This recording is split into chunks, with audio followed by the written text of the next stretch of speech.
Assalamualaikum warahmatullahi wabarakatuh.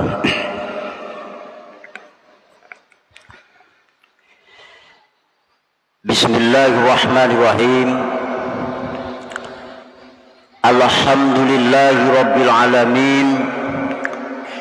Wa bihi nasta'inu ala umuri dunya waddin. Wassalatu wassalamu ala asrofil anbiya'i wa imamil mursalin Sayyidina wa habibina wa syafi'ina Muhammadin wa ala alihi wa ashabihi wa ahli baiti ajma'in. Qala rabbi shrah li sadri wa yassir li amri wahlul 'uqdatam min lisani yafqahu qawli, amma ba'd. Hadratal mukarramin wal muhtaramin, para alim ulama, para sesepuh ini sepuh, para guru-guru kita semuanya, bapak-bapak, ibu-ibu, hadirin hadirat, mustami'in mustami'at yang dimuliakan oleh Allah Subhanahu wa ta'ala. Alhamdulillah, pada kesempatan malam hari ini tentunya kita bersyukur kepada Allah Subhanahu wa ta'ala atas anugerah yang diberikan Allah kepada kita semuanya, terutama anugerah yang berupa keimanan, anugerah yang berupa keislaman, ketakwaan kita kepada Allah Subhanahu wa ta'ala, dan tentu juga anugerah yang agung yang berupa kesehatan, kekuatan lahiriah maupun batiniah. Karena itu semuanya pada kesempatan malam hari ini kita bisa bersama-sama kembali hadir dalam kegiatan kita, yaitu untuk ngaji bersama kitab Nasaiqud Diniyah. Doa dan harapan kita mudah-mudahan kehadiran kita, duduk-duduk kita sambil juga ibadah iktikaf di masjid ini, mudah-mudahan senantiasa mendatangkan keberkahan, kemanfaatan dan kemaslahatan untuk kita semuanya. Amin ya rabbal alamin. Bapak-bapak yang berbahagia, mari kita bersama-sama mulai ngaji kita, yaitu masih halaman 5 yang paling bawah. Qala mu'allif rahimahullahu wa nafa'ana bihi wa bi'ulumihi fid daraini, amin ya rabbal alamin. Bismillahirrahmanirrahim. Pada kesempatan malam hari ini masih membahas masalah dakwah atau ajak-ajak menyeru kepada keimanan dan ketaatan kita kepada Allah Subhanahu wa ta'ala, menyeru keimanan dan ketaatan kepada Allah Subhanahu wa ta'ala. Nah, pada saat malam hari ini,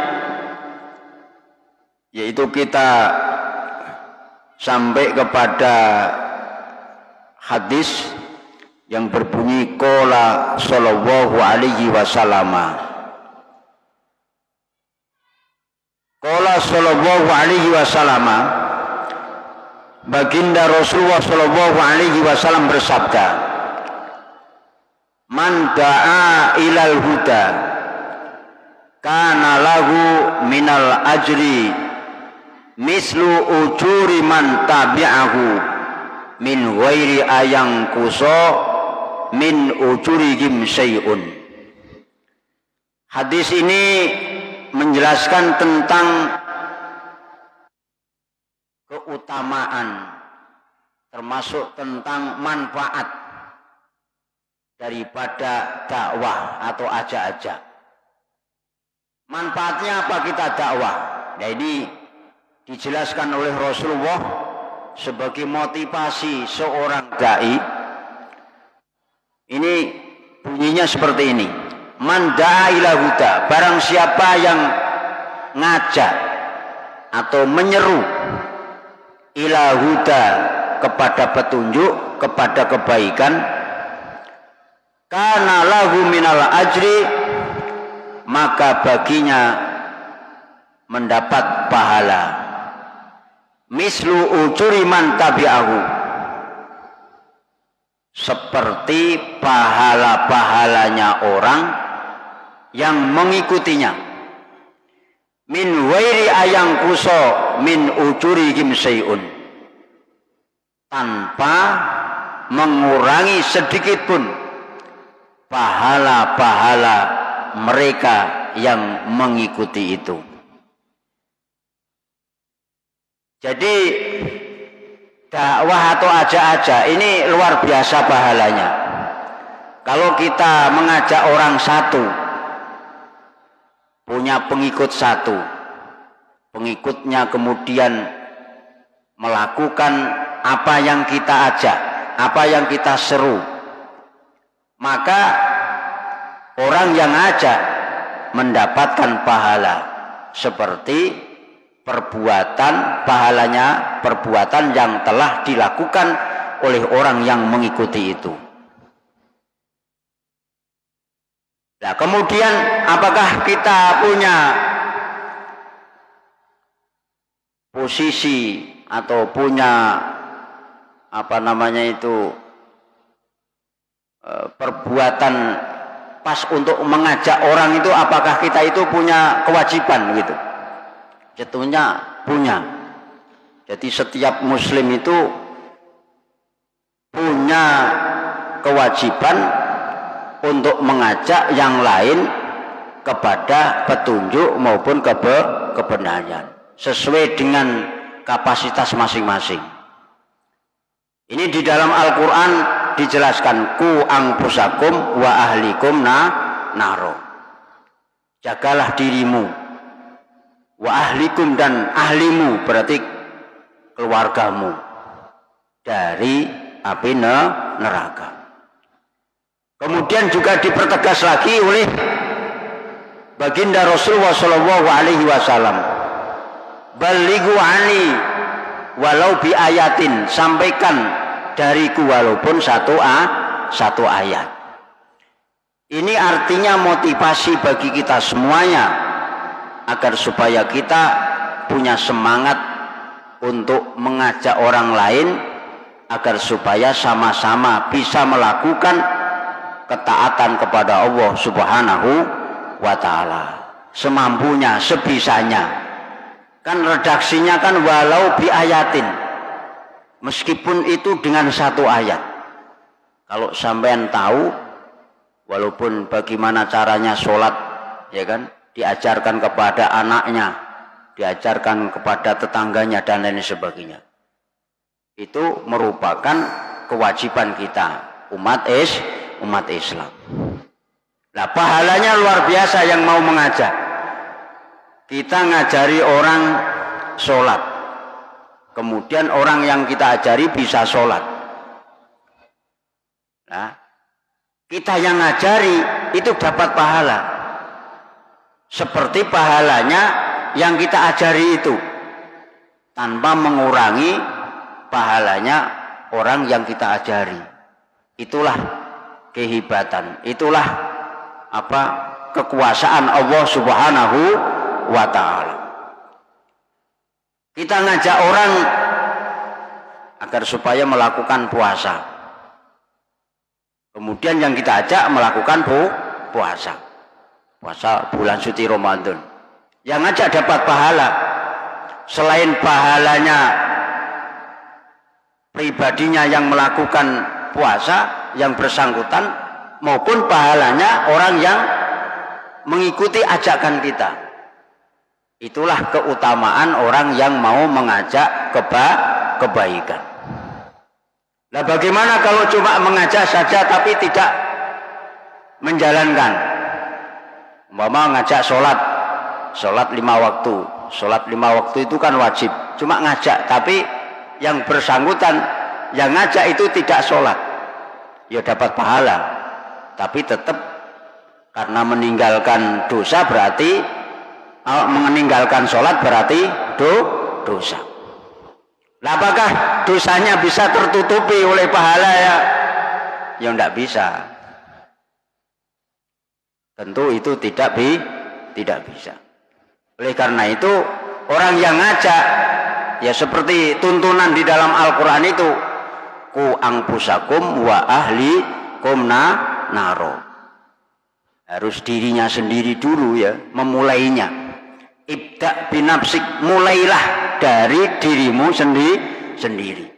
Ibda binafsik, ya, mulai dari dirimu sendiri.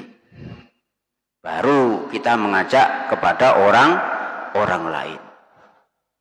Ini adalah tuntunannya seperti itu. Tapi kalau ngajaknya itu perkara-perkara yang sunnah ya kan, seperti ngajak jamaah ya kan, jamaah, tapi yang ngajak nggak jamaah, ya nggak apa-apa, dapat pahala ya kan. Tapi kan jamaah itu kan sunnah, nggak dapat dosa, nggak apa-apa seperti itu. Tapi kalau masalah yang wajib itu harus dikerjakan terlebih dahulu. Jadi yang bersangkutan harus mengerjakan. Kalau tidak mengerjakan, ya dosa. Meskipun ngajak itu dapat pahala, tapi pahalanya itu tidak bisa menutupi, tidak sebanding dengan maksiatnya kepada Allah Subhanahu wa ta'ala. Jadi ku angpusakum wa ahlikum naro. Nah ini kalau kita ngajak kebaikan. Nah bagaimana kalau kita ngajak kesesatan, kemungkaran, perbuatan dosa? Juga seperti itu. Yang bersangkutan yang mengajak juga mendapatkan bagian daripada dosanya itu. Nah ini kemudian dijelaskan oleh baginda Rasulullah SAW. Wa man da'a ila dolalatin, barang siapa yang mengajak kepada kesesatan, kemungkaran, kepada perbuatan dosa, ngasih pengumuman ya kan, nanti tanggal 25 Agustus umpamanya ngasih pengumuman sepanduk besar-besar hadirilah, rayakanlah, meriahkanlah, minum minuman bersama, minum mabuk-mabukan bersama. Ini ngajak menyeru kepada perbuatan yang dilarang oleh Allah, kemaksiatan, kesesatan. Orang yang mengajak kemaksiatan, orang yang menyeru kepada kesesatan, kana alaihi minal ismi mislu asami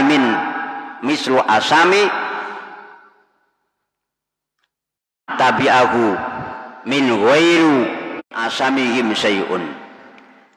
Jadi man da'a dolalatin, barang siapa yang mengajak kepada kesesatan, kana alaihi minal ismi, maka baginya mendapatkan dosa. Dosanya mislu asami man tabi'ahu, seperti halnya dosa-dosanya orang yang mengikutinya, min ghairi ayang kuso min asamihim syai'un, tanpa sedikit pun mengurangi dosa-dosanya mereka yang mengikuti seruannya, ajakannya. Jadi kalau kita ajak nyeru kepada orang lain untuk berbuat baik, kita dapat bagian pahala. Tapi kalau kita ajak-ajak kepada orang lain untuk berbuat maksiat, untuk berbuat dosa, untuk berbuat kesesatan, kita juga menanggung dosa daripada ajakan kita. Makanya kita harus hati-hati. Wa qala alaihi salatu wa qala alaihi salam ad-dalu alal khairi kafailihi.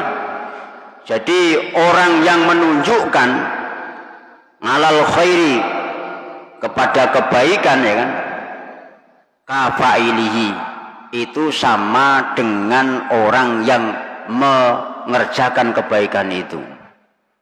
Jadi maka orang yang tahu itu orang yang alim, orang yang menguasai ilmu, ya kan? Itu adalah ditinggikan derajatnya oleh Allah Subhanahu wa taala. Makanya kita harus terus belajar agar supaya tahu. Kalau sudah tahu, punya motivasi mengajak orang yang belum tahu. Jadi ini, jadi agar supaya apa? Agar supaya kita ini tidak menjadi umat yang rusak. Jadi umat Rasulullah itu akan menjadi rusak kalau kita tidak mau belajar. Jadi halaku ummati bi syai'aini. Jadi rusaknya umatku itu di dalam dua hal. Bi syai'aini, di dalam dua hal. Yang pertama apa? Tarkul ilmi. Kalau umat ini sudah tidak mau ngaji, ya kan? Ini tanda-tanda umat ini akan rusak.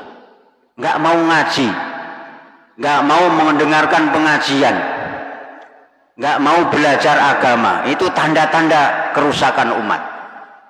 Ini tanda-tanda yang pertama. Yang kedua, tanda-tandanya apa? Wajamul mali. Kesibukannya hanya mengumpulkan harta benda. Kita ini bekerja itu ya penting. Bekerja itu juga merupakan keharusan, kewajiban. Karena apa? Kita punya tanggung jawab anak, tanggung jawab keluarga, pendidikannya, tanggung jawab makan minumnya, ya kan, kebutuhan sehari-hari dan lain sebagainya. Akan tetapi meskipun itu tanggung jawab, tapi tidak dijadikan sebagai pokok tujuan hidup. Ya, artinya apa? Kita harus bisa membagi. Waktunya kerja-kerja, waktunya istirahat-istirahat, waktunya ibadah-ibadah, waktunya ngaji-ngaji untuk menambah pengetahuan. Apalagi kalau kita bisa yang ngajari. Nah, ini tingkatan yang pertama itu yang ngajari. Sering saya katakan, orang itu yang paling baik itu yang ngajari. Kun aliman, yang pertama, jadilah orang yang alim dan juga mau mengajari. Yang pertama, kun aliman. Nah, kalau tidak alim, tidak punya ilmu, mestinya kan tidak ada kemampuan untuk memberikan ilmu terhadap orang lain. Kalau nggak bisa menjadi alim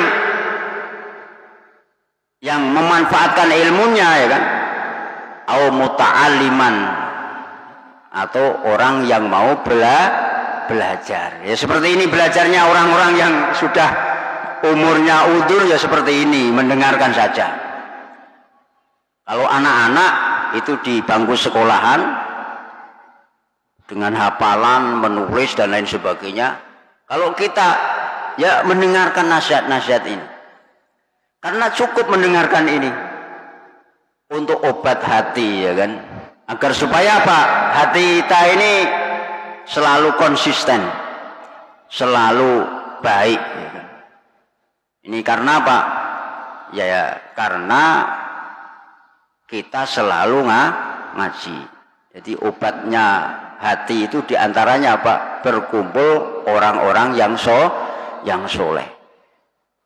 Kalau berkumpul orang-orang yang soleh, orang-orang yang punya ilmu, ya kan, akan tambah ilmunya, akan tambah amal solehnya. Kalau tidak mau hadir di majelis ilmu, di majelis pengajian, majelis taklim, ya kan, au mustami'an, ya mendengarkan, ya kan, dengarkan lewat media sosial, mendengarkan pengajian-pengajian yang sudah rekam, diputar dan lain sebagainya. Au muhibban, kalau tidak seperti itu, au muhibban, menjadi orang yang cinta, orang yang senang. Oh, ini mau ada YouTube atau ada Facebook, ya, ada pengajian. Minimal itu tidak langsung dilewati, minimal dilek ya kan, disukai. Itu tanda bahwasanya kita muhibban, cinta kepada ilmu. Berarti ini makalah ini ya kan, dawuh ini sebelum ada HP itu sudah ada makalah ini. Jadi caranya untuk menyukai, kalau zaman yang sekarang ini yaitu melek, menyukai itu menyukai dengan menjempol. Loh, bal-balan banyak yang jempol ya kan. Kemudian karaokean, kemudian dandutan banyak yang jempol. Tapi kalau pengajian tidak ada yang jempol. Kenapa? Karena rata-rata nggak begitu senang dengan pengajian. Tapi di sini oleh Rasulullah Shallallahu Alaihi Wasallam ditegaskan minimal kalau nggak mau ngajar, minimal kalau tidak mau belajar, kalau tidak mau mendengarkan, kita cukup menjadi orang pecinta ilmu, muhibban, lebih-lebih mau belajar. Tapi jangan sampai menjadi orang yang nomor 5, wala takun al-khomisah, jangan menjadi nomor 5. Siapa itu? Mubghidun, yaitu orang yang benci. Kalau menjadi orang yang benci, patahlik, maka akan menjadi rusak. Karena pengajian ini kan seperti jamu, seperti obat ya kan. Tidak semuanya orang itu senang mendengarkan pengajian. Kalau kita itu punya sifat sombong ya kan, mendengarkan pengajian itu bisa mumet. bisa apa, darahnya itu bisa naik ya kan. Tapi kalau kita ini merendah diri karena kita butuh pengetahuan ya kan, kita telaten, kita sungguh-sungguh, yaitu menambah ilmu pengajian. Lah orang yang mau ngaji ini adalah orang yang baik, orang yang mendapatkan kebaikan-kebaikan dari Allah Subhanahu wa taala. Faman ja'alat du'a ilal khairi ta'bahu wa suklahu faqad akhadha bihadin wafirin min mirasi Rasulillahi sallallahu alaihi wasallam wa saro ala sabilihi allati qala ta'ala biha kul hadhi sabili ud'u ila Allahi ala basiratin ana wa man tabi'ani wa subhanallahi wa ma'ana minal musyrikin. Barang siapa yang menjadikan dakwah ajak-ajak kepada kebaikan itu dijadikan sebagai kebiasaan, sebagai kesibukan ya kan. Jadi dakwah itu dijadikan sebagai pekerjaan, sebagai kesibukan. Faqad ahadda bihadin wabirin, maka orang tersebut telah mengambil bagian yang besar, bagian yang sempurna mimmirosi Rasulillahi sallallahu alaihi wasallam, dari warisan Rasulullah sallallahu alaihi wasallam. Orang yang menjadikan dakwah, menjadikan ajak-ajak, seruan kepada kebaikan ini dijadikan sebagai pekerjaan, dijadikan sebagai kesibukan. Ya, dakwah ini bukan hanya seperti ini ya kan, seperti ngelola organisasi itu juga dakwah, seperti menjadi pengurus masjid juga dakwah, agar supaya tertib jamaahnya menjadi banyak ya kan, agar supaya sholat menjadi ramai, bagaimana pengurus berpikir seperti itu kan dakwah. Kalau dakwah itu dijadikan sebagai kesibukan, sebagai pekerjaannya, itu berarti orang tersebut telah mengambil bagian yang besar dari warisan Rasulullah Shallallahu Alaihi Wasallam. Jadi al ulama, warasatul anbiya. Ulama ini pewaris Rasul. Rasulullah tidak mewarisi jabatan. Rasulullah tidak mewarisi apa? Harta benda. Yang diwariskan Rasulullah untuk umat Islam apa itu? Yaitu ilmu dan akhlakul karimah. Ilmu dan akhlak. Ini warisan Rasulullah. Nah, ilmu ini kok kita dakwahkan, akhlak kita dakwahkan, kita ajak orang yang belum tahu kita ajari ya kan, agar supaya tahu. Ini berarti mengambil bagian daripada apa yang diwariskan oleh baginda Rasulullah Shallallahu Alaihi Wasallam. Wasaro ala sabilihi, dan termasuk seseorang yang menempuh jalan yang ditempuh oleh baginda Rasulullah Shallallahu Alaihi Wasallam. Jadi kalau kita itu cinta terhadap Rasulullah, kalau kita itu ngaku-ngaku mengklaim cinta kepada baginda Rasulullah Shallallahu Alaihi Wasallam, itu tanda-tandanya adalah menjalankan sunnah-sunnahnya Rasulullah Shallallahu Alaihi Wasallam. Nah, sunnahnya Rasulullah diantaranya apa? Ya pelaksanaan ngaji seperti ini sunnah Rasulullah. Menghidupkan pengajian, memakmurkan masjid, dakwah, ajak-ajak yang belum sholat diajak agar supaya sholat, ya kan? Yang belum baik diajak agar supaya baik. Nah, ini sesuai dengan firman-Nya Allah Subhanahu wa taala di dalam Al-Qur'anul Karim. Qul hadhihi sabili ad'u ila Allah ala basiratin ana wa manittaba'ani wa subhanallahi wa ma ana minal musyrikin. Qul, katakanlah wahai Muhammad, ini firman-Nya Allah. Allah memberikan wahyu, memberikan perintah kepada baginda Rasul yang mulia agar supaya baginda Rasul itu mengatakan kepada manusia. Qul, katakanlah wahai Muhammad, kepada siapa? Kepada manusia. Hadi sabili, hadihi artinya dakwah, ajak-ajak agar supaya iman, ajak-ajak agar supaya taat kepada Allah.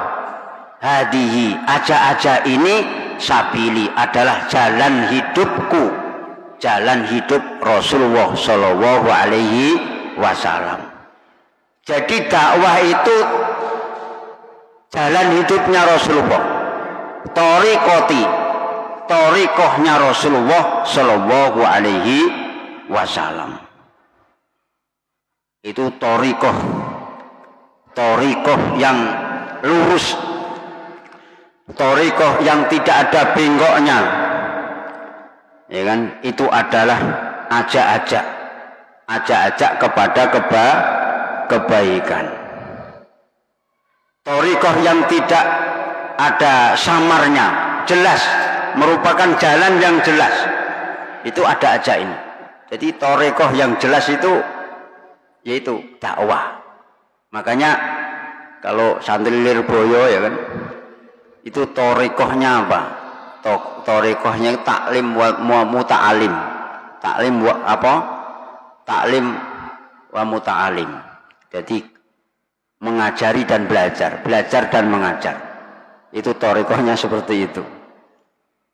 Tapi juga thariqah yang lain seperti thariqah yang mutabaroh itu tidak apa-apa juga.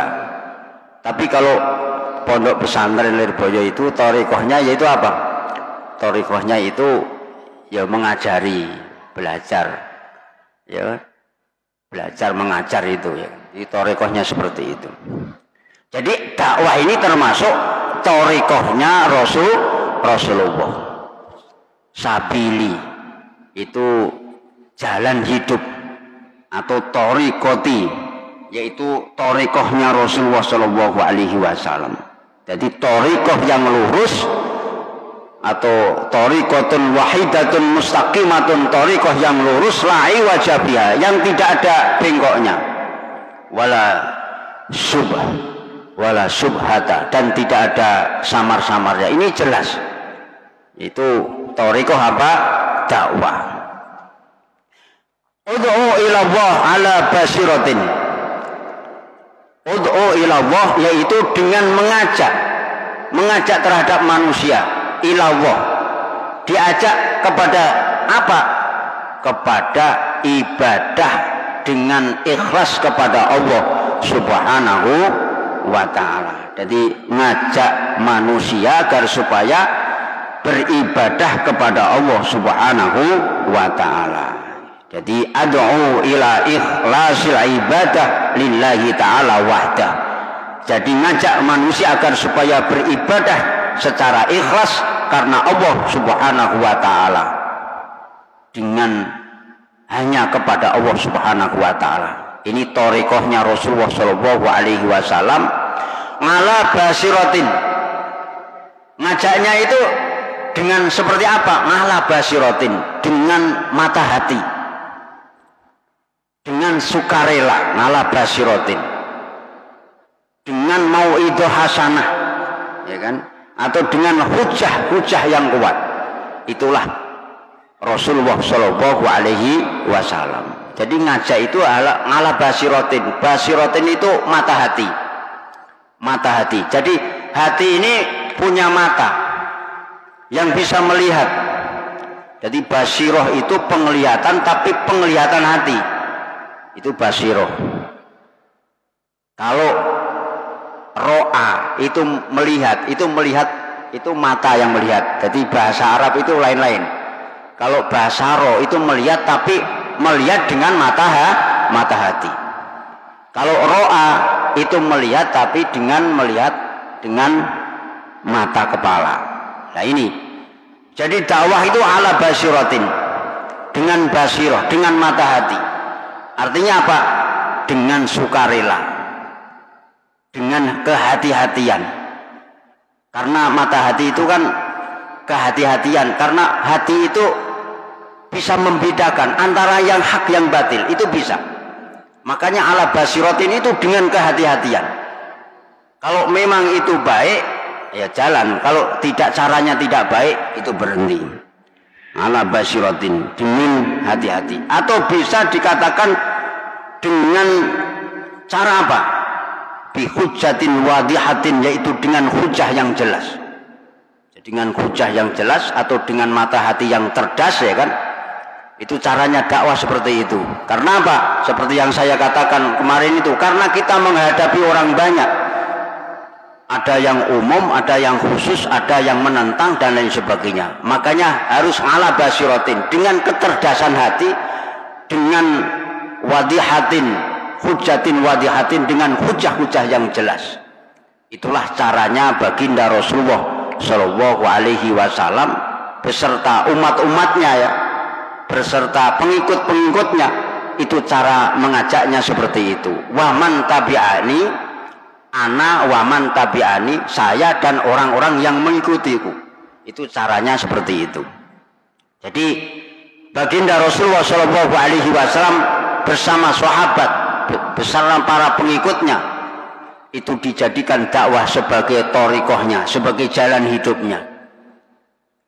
Artinya apa? Mengajak kepada manusia agar supaya apa? Beribadah kepada Allah Subhanahu wa ta'ala. Ibadahnya dengan ikhlas. Mukhlisina lahuddin, ya kan? Mukhlisina lahuddin, yaitu yang dengan ikhlas. Dengan ikhlas karena Allah Subhanahu wa ta'ala. Subhanallahi wa ma ana minal musyrikin.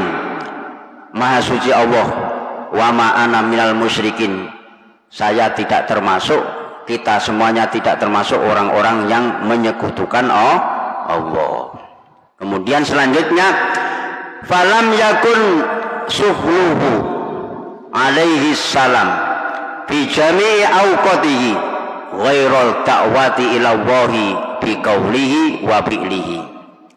falam yakun suhuhu. Jadi kesibukannya Rasulullah Shallallahu Alaihi Wasallam bi jami'i auqatihi, di dalam waktu-waktunya, di semua waktu-waktunya, itu kesibukannya Rasulullah tidak ada lain, tidak ada bukan, adalah dakwah. Aja. Jadi kesibukannya Rasulullah itu tidak ada lain kecuali dakwah. Kalau kesibukan kita kan lain. Kesibukan kita mencari harta, mengumpulkan harta. Kalau Rasulullah kesibukannya tidak ada lain, hanyalah dakwah. Ajak kepada manusia agar supaya apa? Agar supaya taat, beriman kepada Allah Subhanahu wa ta'ala. Biqaulihi wa fi'lihi, baik itu dengan ucapannya maupun dengan tindakannya. Kalau dengan ucapannya berarti Rasulullah itu menyampaikan ayat Al-Quran, disampaikan kepada umatnya, terhadap pengikutnya, kepada umat Islam pada saat itu. Jadi Al-Quran itu datangnya dari Allah lantaran malaikat Jibril. Kemudian malaikat Jibril disampaikan kepada Rasulullah, kemudian Rasulullah menyampaikan lagi, meneruskan lagi kepada siapa? Kepada orang-orang yang ada di sekitarnya pada saat itu. Yaitu namanya apa? Dakwah. Jadi hidupnya Rasulullah hanya dihabiskan untuk dakwah, tidak ada lain, tidak ada bukan.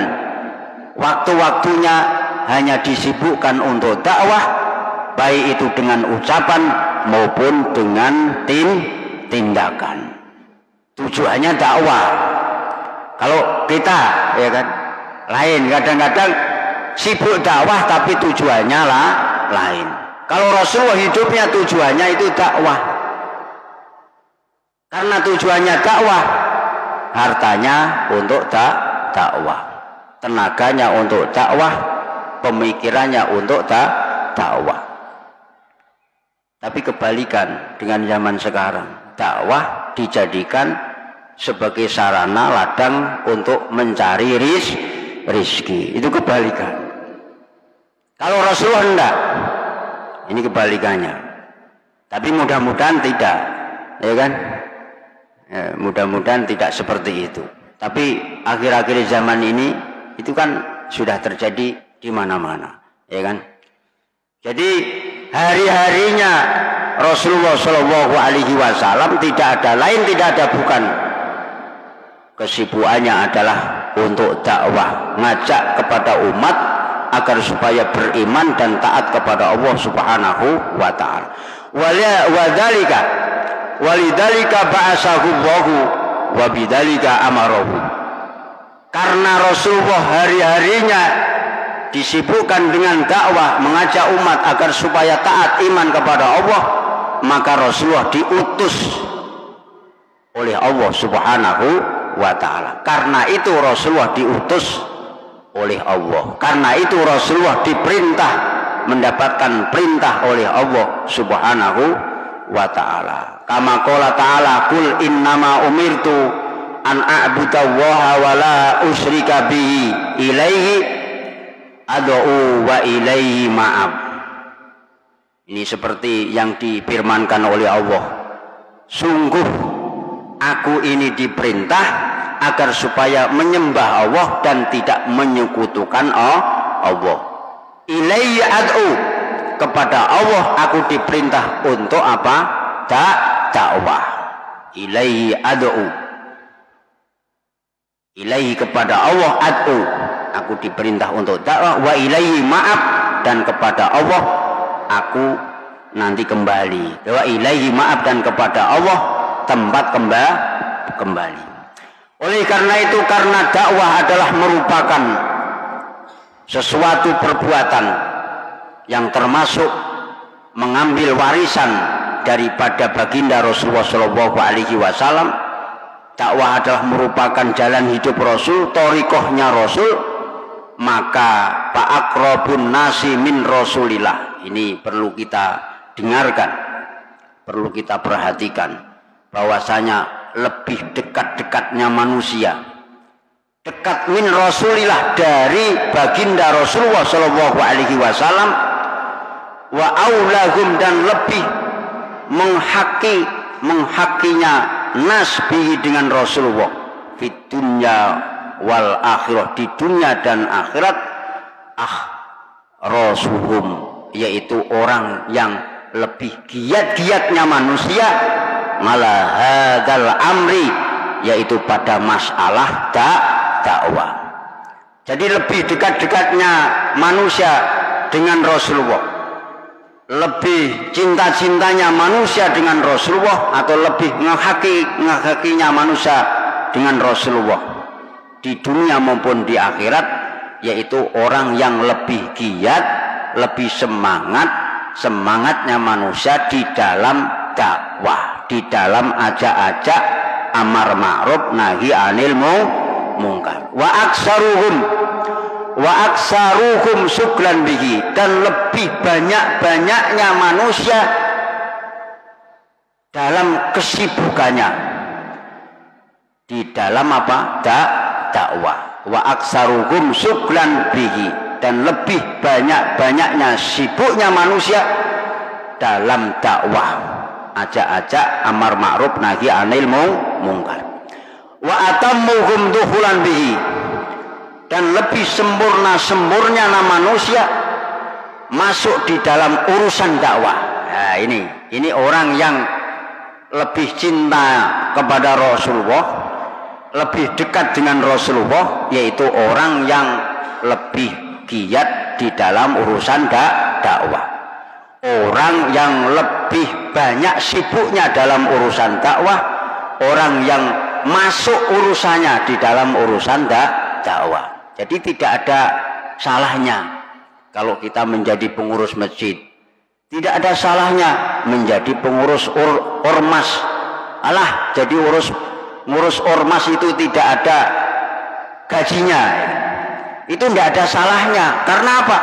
Karena ngurus ormas keagamaan itu kan perintah Allah, wal takum minkum ummatun yad'una ilal khairi.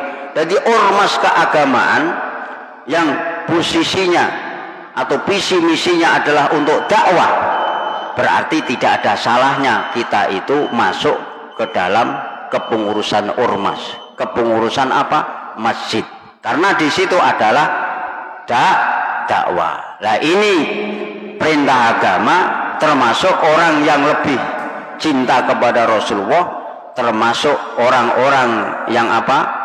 Dekat dengan Rasulullah Shallallahu Alaihi Wasallam. Ini sedikit tak teruskan. Ani bihi ad-da'wata ilal khairi al-mubassari bil imani wa ta'ah wan nahyi an didihima alladainihuma al-kufru wal maksiatu. Jadi yang dimaksud dakwah di situ, atau yang dimaksud amar ma'ruf nahi anil mungkar, yang dimaksud itu adalah apa? Ajak-ajak. Yang dimaksud ajak-ajak itu ajak-ajak keimanan, ajak-ajak ketaatan kepada Allah Subhanahu wa taala, dan melarang, mencegah kebalikannya. Kebalikannya apa? Kufur kepada Allah, maksiat kepada Allah, melakukan dosa kepada Allah Subhanahu wa taala. Ini yang bisa saya sampaikan, mudah-mudahan ada manfaatnya. Jadi urusan dakwah itu tidak harus kiai, tidak harus ustadz, tidak harus habib, tapi urusan dakwah itu urusan kita semuanya, umat Islam. Tapi semampunya, kalau tidak makomnya, tidak derajatnya, ya tidak sah menjelaskan tentang itu, tidak sah menggeliti itu. Tapi semampunya saja. Umpama mampunya ngajari anak-anak alif bata, yaitu dakwah. Umpama mampunya memberi nasihat-nasihat kepada keluarganya agar supaya sholatnya dikerjakan, agar supaya tidak mabuk-mabukan, itu juga dakwah. Jadi menyelamatkan dirinya juga keluarganya lingkungan di sekitarnya, itu juga termasuk dakwah. Jadi sesuai dengan makom, sesuai dengan kapasitas masing-masing, dakwah itu adalah merupakan kewajiban kita semuanya. Karena dengan dakwah Islam itu akan syiar. Dengan dakwah Islam akan makmur. Islam sampai di Kutai Barat, sampai di Merak ini tidak akan mungkin bisa sampai di sini kalau tidak dengan cara dakwah, ajak-ajak. Nah, Rasulullah Shallallahu Alaihi Wasallam hidupnya itu dihabiskan untuk dakwah, mengajak manusia agar supaya baik, mengajak manusia agar supaya taat kepada Allah. Nah, mengajak saja itu berpahala seperti pahalanya orang yang melakukan kebaikan. Ini mudah-mudahan menjadikan motivasi kita semuanya agar supaya kita itu juga ikut serta di dalam dakwah, di dalam ajak-ajak kebaikan. Kalau kita tidak mampu, ya, anak-anak kita, ya kan, kita didik, kita sekolahkan di pondok pesantren, kita didik dengan agama, begitu juga dengan umum, agar supaya apa, anak-anak kita menjadi anak-anak yang pendakwah, yaitu menjadi juru-juru dakwah kepada kebaikan. Jadi apa saja, dari polisi, ya kan, bisa, ya kan, tapi juga ikut dakwah. Jadi TNI ikut dakwah. Artinya apa? Menegakkan kebaikan. Jangan malah ikut serta di situ menyebarkan kemaksiatan, keburukan. Ya enggak, itu tidak baik. Memberi contoh yang baik. Inilah yang bisa saya sampaikan, mudah-mudahan ada manfaatnya, mudah-mudahan kita semuanya ini diberi kekuatan oleh Allah Subhanahu wa taala. Mudah-mudahan dijadikan orang-orang soleh, amin ya rabbal alamin. Kami akhiri, wallahul muwaffiq ila aqwamit thoriq. Wassalamualaikum warahmatullahi wabarakatuh.